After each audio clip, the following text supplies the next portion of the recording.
माँ, ये राधिका है, तुम्हारी बहू। राधिका गांव में हॉस्पिटल में नर्स का काम करती है।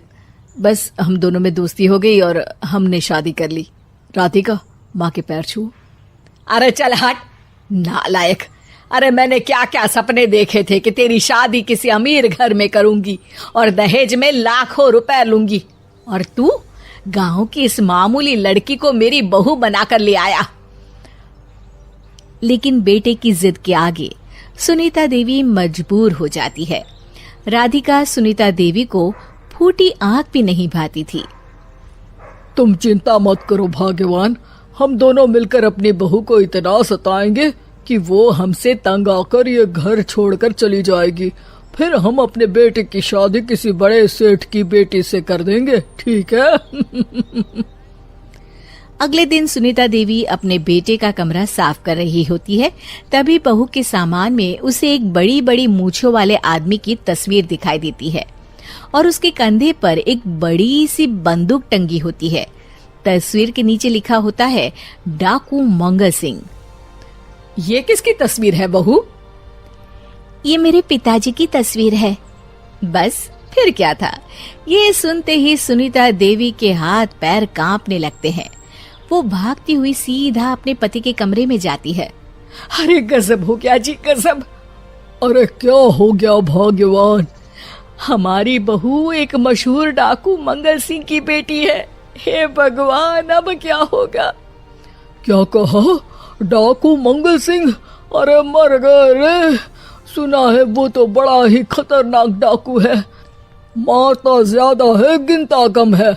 लोग पुलिस वाले भी उसके नाम से कांपते हैं। अरे सुना है वो तो हर हफ्ते 2-4 लोगों का ऊपर का टिकट कटवा ही देता है।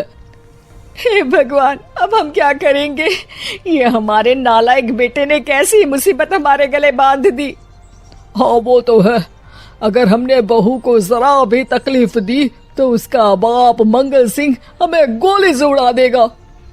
अब जो मैं कहता हूँ उसे ध्यान से सुनो।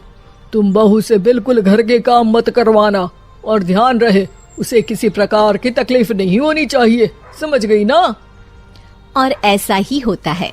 अगले दिन सुनीता देवी रसोई में खाना बना रही होती है कि तभी, ये क्या माँ जी, मेरे रहते आप खाना बना रही हैं? चलिए हटिए, मैं खाना बना देती हूँ। अरे नहीं नहीं बहू, तू यहाँ क्यों आ गई? जा तू अपने कमरे में जाकर आराम कर, मैं खाना बना लूंगी। सुनीता देवी जिद करके राधिका को भेज देती है।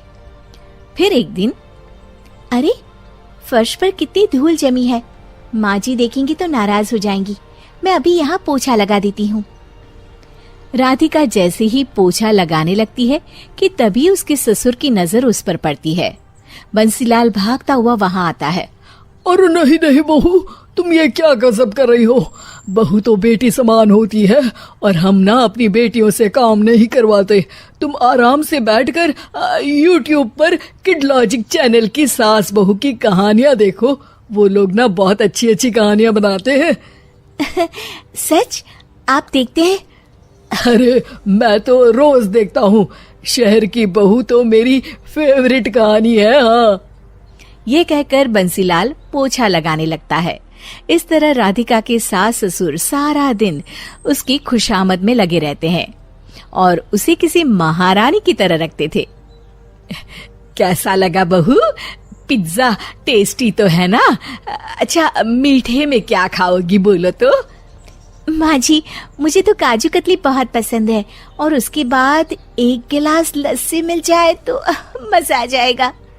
ये सुनते ही सुनीता देवी अपने पति को कोहनी मारते हुए कहती है, अरे सुना नहीं बहू क्या मांग रही है?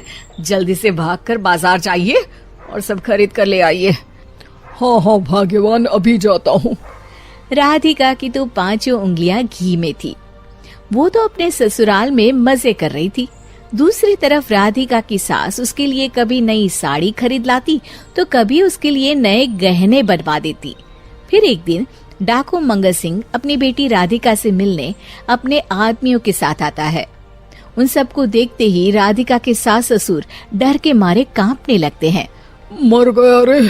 डाकू मंगल सिंह तो सच में कितना डरावना दिखता है, ऊपर से इतनी बड़ी बंदूक लेकर घूमता है। कैसे हैं समधी जी? क्या हुआ? आप इतना घबरा क्यों रहे हैं? और आपको इतना पसीना क्यों आ रहा है? आपकी तबीयत तो ठीक है ना? जी अभी तक तो ठीक है, पर लगता है बहुत जल्द खराब होने वाली है। क्या कहा आपने? जी कुछ नहीं, बताइए बताइए कैसे आना हुआ। दरअसल आज आपके शहर में हमारी नाटंकी मंडली का प्रोग्राम है, तो इसी बहाने सोचा बेटी का ससुराल भी देखता चलूं। ये सुनते ही राधिका के सास ससुर हैरान हो जाते हैं। क्या कहा? आप नौटंकी में काम करते हैं? हाँ माँ जी, पिताजी डाकू की एक्टिंग बहुत अच्छी करते हैं, उन्हें तो कई अवार्ड भी मिल चुके हैं।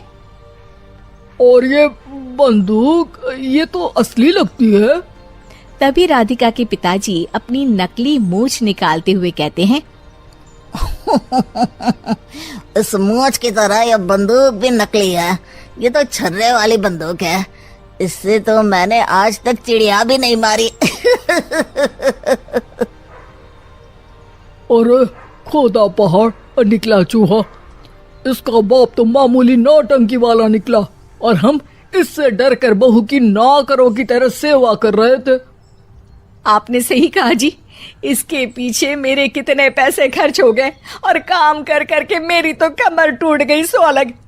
अरे बहू, तूने अपने पिताजी के बारे में हमें पहले क्यों नहीं बताया? राधिका मुस्कुराते हुए कहती है, आपने तो कभी पूछा ही नहीं ना माँ जी।